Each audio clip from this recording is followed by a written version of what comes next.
What is happening, everybody? James Hancock here. I'm back to review the Season 3 premiere of Jujutsu Kaisen, aka JJK. The first two episodes from the Culling Games story arc dropped today on Crunchyroll, and I'll be going spoiler-free in that episode 2 has some pretty major plot twists. But the short version is, I liked it. The first two episodes featured some killer combat with the kind of fluid animation that I really enjoy, and I love just how horrifically fucked up the whole world has become in comparison to where the story started back in Season 1. Now, I know in advance of the release of Season 3, there's been some online consternation over the changing animation style for this show, and I totally get it. No one likes it when a show that they like or a movie franchise that they like suddenly has a shift in the creative team behind the show. But based on the strength of the first two episodes of Season 3, I remain totally hooked on the story, and I love how the show's constantly upsetting and dismantling the status quo. I love how fan-favorite characters are never safe from gruesome, horrible deaths, and what's not to love about a dark fantasy show set in the modern age where sorcerers are always finding increasingly complex, intricate ways to just murder each other and dismember each other, all while battling cursed spirits that resemble something basically out of like H.P. Lovecraft's worst nightmares. And I should acknowledge, as much as I enjoy the big face-offs and the big epic confrontations between major characters, it's the quiet moments where the show kind of ventures into the horror genre that I always enjoy the most.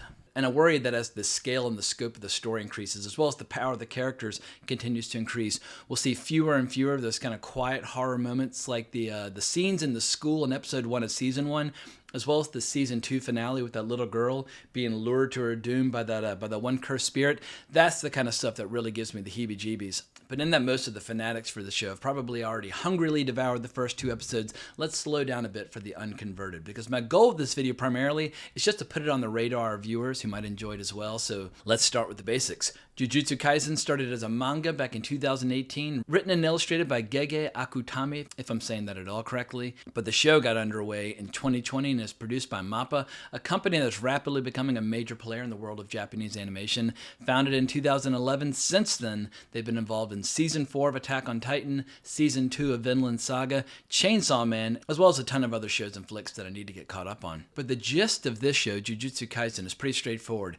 In a world plagued by cursed spirits, we have a teenager by the name of Yuji Itadori who consumes the finger of a legendary evil sorcerer and becomes a vessel for both his power as well as his spirit. And as he continues to consume more fingers, his power as well as the risk involved both increase. But as he struggles to maintain control over his mind and his new abilities, he basically becomes embroiled in this giant Darwinian war between sorcerers that could basically bring about the end of humanity as we know it. But this is not a one-man show. The story features a killer cast of heroes and villains, and some characters are kind of in that moral gray area where they're tougher to define. But the show gives us shitloads of action and humor, and it's definitely one of the stronger modern shows that I've discovered over on Crunchyroll. And for the last few months, I've been watching Crunchyroll quite a bit. I've been watching a lot of classic anime like Record of Lodoss War, which I'm absolutely loving, but I'm also bouncing back and forth with new shows like Solo Leveling or Chainsaw Man or obviously Jujutsu Kaisen. It's a great platform. It's rapidly becoming the streaming platform that I watch the most. However, I should warn you, anytime you want to watch any of their 18 plus shows, even if you've already turned off all the restrictions on your account, when it comes to some of the wilder shows out there, there's a chance that Crunchyroll will have a watered down, censored version of the show in question. And so in some cases, I have gone over to Amazon and ordered some Blu-rays for some of the more outrageous shows and movies that are out there.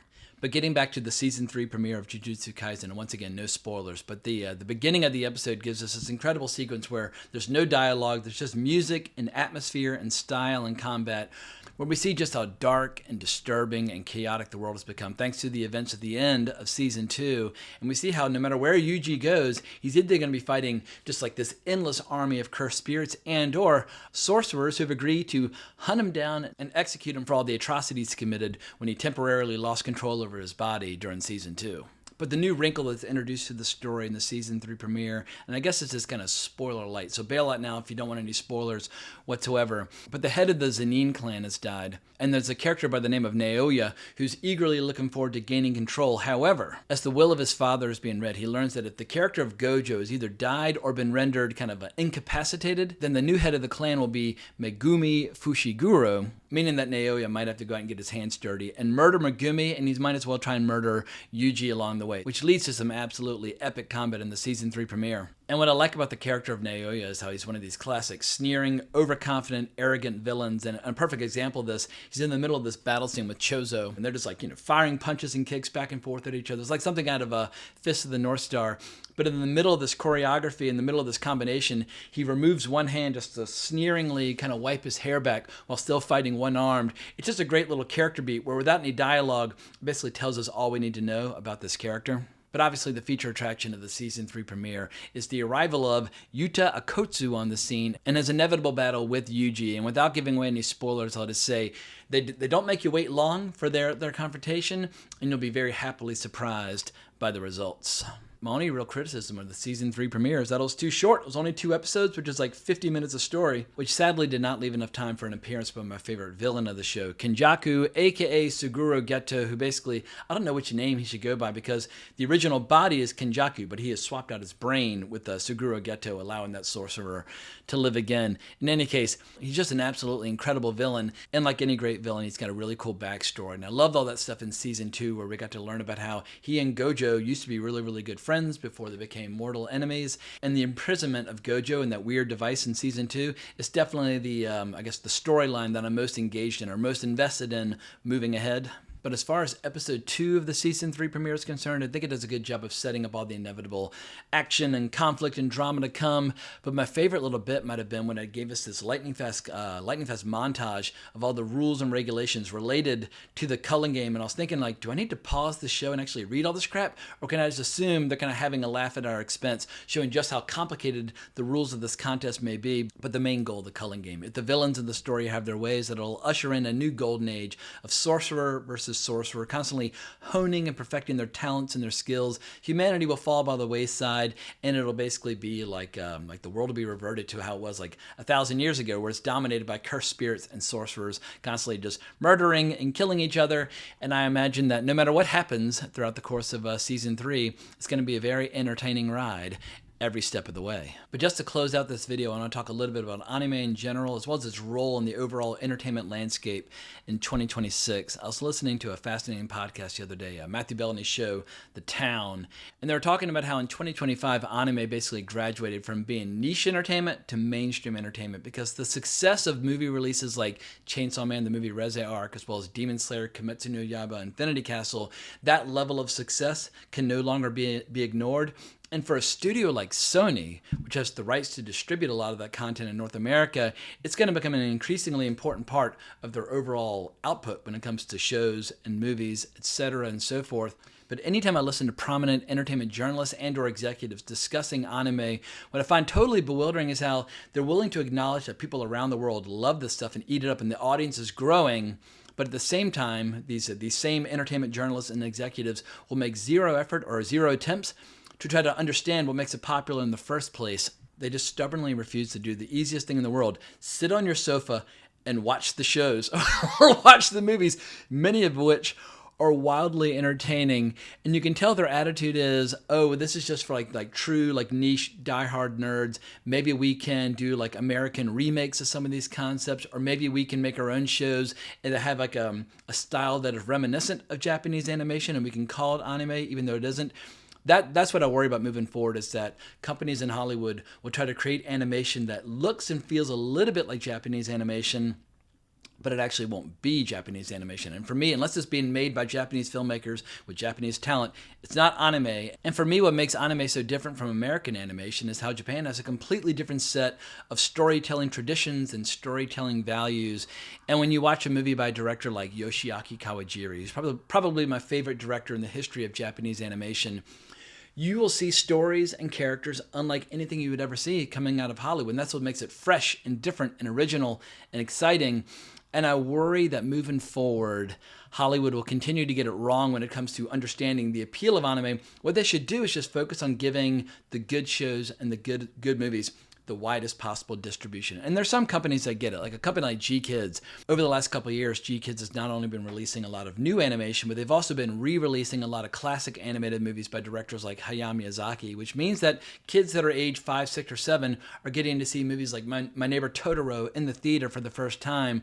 And what's crazy to see is just how much box office some of those re-releases can generate. Movies like Spirited Away, which did huge numbers in 2025, and I suspect that G-Kids will continue to release animated classics throughout 2026. Movies like Mamoru Oshii's Angel's Egg, which is one of the most mysterious and coolest animated films ever made, but that also got re-released by G-Kids back in November of last year. But for anybody out there who's not watching animated shows and or movies from Japan, they might be a little bit confused and bewildered by the sudden surge in popularity, where it seems like this trend is really accelerating, or has been accelerating over the last year. I think you can boil it down to two main factors: originality and execution. You get a lot of new ideas thanks to the manga, and then the mangas get translated into animated series and or movies. So you're getting cool new concepts, cool new stories, new franchises, new IP, which definitely keeps things fresh and exciting.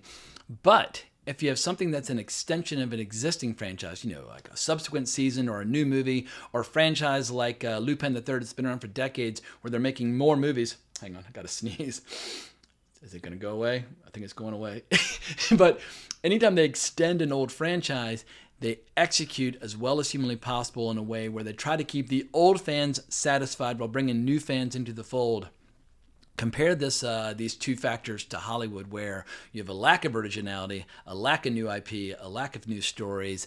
That's a big problem. But also when it comes to execution, more often than not, when there's a franchise extension, whether it's a legacy IP or something new, but almost always, like 9 out of 10 times, the show or movie is so fucking bad that people are forced to resort to like conspiracy theories, trying to explain why what they love has become so terrible. Like Stranger Things, case in point.